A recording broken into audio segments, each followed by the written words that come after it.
दोस्तों नमस्ते। अपने इंडिपेंडेंट प्रोजेक्ट अनजिपिंग यूपी को लेकर मैं पूरा उत्तर प्रदेश घूमने की कोशिश कर रहा हूं और इस वक्त मैं कुंडा में हूं और कुंडा की बेती गांव के नहर चौराहे पर इस चाय की दुकान पर मैं बैठा हूं जहां कुछ लोग हैं।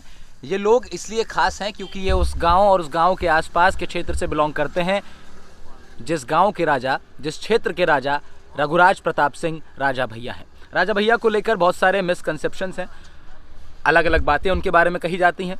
तो उनके बारे में कौन सही जानकारी दे सकता है? वही दे सकते हैं जो उनके आसपास रहते हैं, जिनकी परवरिश इस गांव में हुई है, इस क्षेत्र में हुई है। तो सीधा उन लोगों से बात कर लेते हैं और पूछते हैं कि ये जो कहा जाता है कि राजा भैया ये वो दुनिया भर की बातें हैं, उन सब बातों में कितनी सच्चाई है और असल में राजा भैया कैसे हैं। ठीक है जी, तो भाई साहब से शुरू करते हैं। बीमार आदमी के इलाज भी करवा देते हैं, लड़कियों की शादी भी करवा देते हैं, बड़े बड़े काम करवा देते हैं जो काम कोई नहीं कर सकता। जमीन जायदाद का लफड़ा फंसा हो उसको करवा देते हैं, किसी को कोई सताता हो उसको समझा देते हैं, बड़े बड़े काम हो जाते हैं। अच्छा, जैसे आप वो बता रहे थे, अभी मैं सुन रहा था यहाँ बैठ करके, मेरी बात इनसे तभी हुई। ये बता रहे थे कोई 12 लाख का मामला था, तो वो जो मामला था उसे छोड़ देते हैं। राजा भैया ने उसमें क्या किया ये बताइए। हाँ, राजा भैया ने उसको पैसे को, हम लोग दिल्ली में जाके राजा से बोला तो राजा ने उस पैसे को दिलवा दिया। राजा भैया उस समय यूपी सदन में थे, दिल्ली में जब हाँ, उत्तर प्रदेश सदन में थे। हमारे गांव के बुदूली नाम के एक पटेल थे, उनका पैसे का मामला था, तो उन्हीं के साथ मैं गया था।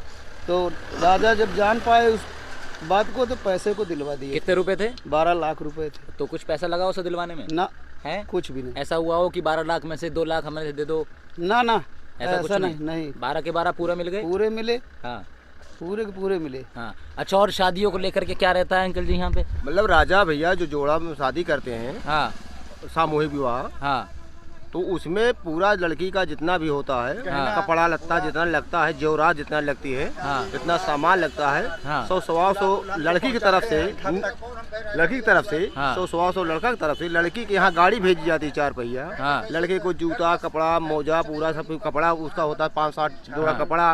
लड़की की 5-7 साड़ी जितनी लगती है, प्लस टीवी, साइकिल जितना भी होता है दहेज में, पूरा ऑल टोटल खाने पीने की व्यवस्था। जैसे गांव घर में अपने क्षेत्र में जितना भी अपना लगता है राजा भैया विधायक की क्षेत्र वाले में, उसमें जैसे इलाज नहीं करवा पाए, किसी प्रकार तगड़ी बीमारी हो गई, 2-4 लाख रुपए उसमें लगा करके राजा खुद पीजीआई में ले जाकर के वहाँ इलाज करते हैं, अपना एस्टीमेट बनवाते हैं। अच्छा, खुद ही होता है। क्या कह रहे हैं अंकल, इलाज के लिए क्या कहा आपने? जैसे गरीब की दवा नहीं हो पाती तो राजा भैया ले जाके लखनऊ इलाज कराते हैं, चाहे लाख रुपए लगे, चाहे 50,000 लगे, लेकिन जिसकी दवा में हाथ लगा दिए उसको एकदम ठीक करवा के छोड़ते हैं।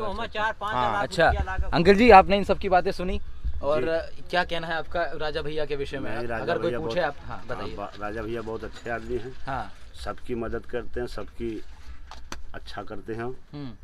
कोई भी आता है तो निराश उनके यहाँ से लौट के नहीं जाता है। पहले राजा भैया समझाते हैं, कोई गलत करता है गरीब के साथ या और किसी अन्य के साथ, तो एक बार वहाँ जगह जैसे गरीब पेश हो गया या कोई पेश हो गया, तो राजा भैया एक बार अपना आदमी भेजेंगे, जाकर जो समझ जाए, कायदे से रहें, सब गलत काम बंद करें। प्यार से पहले समझा देंगे। अगर वो बार बार हरकत करेगा तो फिर राजा भैया उसको अपनी ताकत से लड़ते हैं कि ये गरीब का साला पीछा छोड़ेगा नहीं।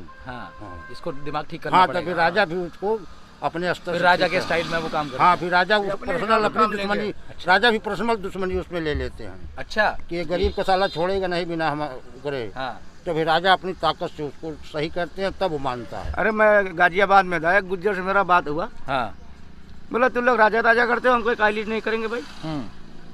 हमारे घर का राजा है, हमारे देश का राजा है, हमारा जिले का राजा है, तो राजा तो राजा है। बोले बहुत गुंडा है, हमको कौन कहता है गुंडा? गुंडा के लिए गुंडा है, अच्छे के लिए अच्छा है। अच्छा, ऐसा तो नहीं है ना कि भाई मतलब झूठ का तो इसमें कोई सवाल ही नहीं नहीं है? नहीं, पक्का ना? नहीं, 101%। 101%। और जब तक राजा राजनीति करेंगे यहाँ पे, लड़ेंगे जब तक, तो कोई हरा नहीं पाएगा। राजा भैया जिंदाबाद जिंदाबाद। लेकिन राजा गरीबों का मसीहा।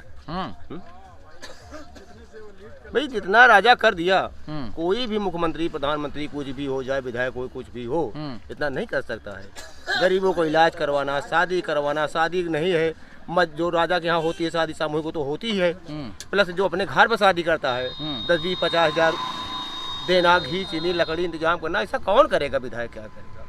राजा भैया का प्रचार करने की कोई जरूरत है वोट मांगने के लिए। प्रचार उनका है, हो रखा प्रचार हो रहा है। क्यों निशान मिल जाए राजा का, क्या निशान है, जनता जान भी जाए। चलिए, तो ये थी बात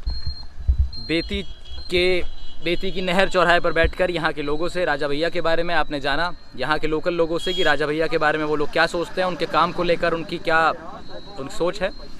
आप देख रहे थे फ्री वॉइस राहुल, मैं हूँ आपके साथ राहुल भारद्वाज। अगली वीडियो में फिर मुलाकात होगी किसी और नुक्कड़ पर, किसी और चौराहे पर, और जानेंगे वहाँ के क्षेत्रीय नेता के बारे में लोग क्या सोचते हैं।